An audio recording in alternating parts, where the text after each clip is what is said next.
Welcome back. Setting up the RDS Farm for apps full clone persistent. So this time we are going to use full machine. Let's get started.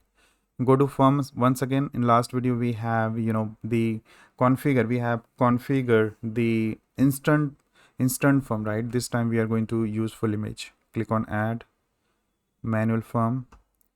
Say next.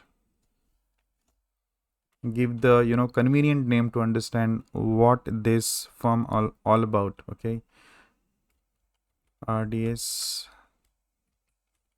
apps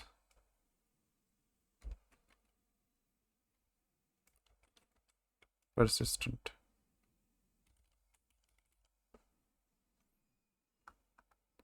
Say next. By default, make it default. So 02, right? 02. So this is the full, right? So this is the one which we are going to use for full machine, right? So this one, next, submit.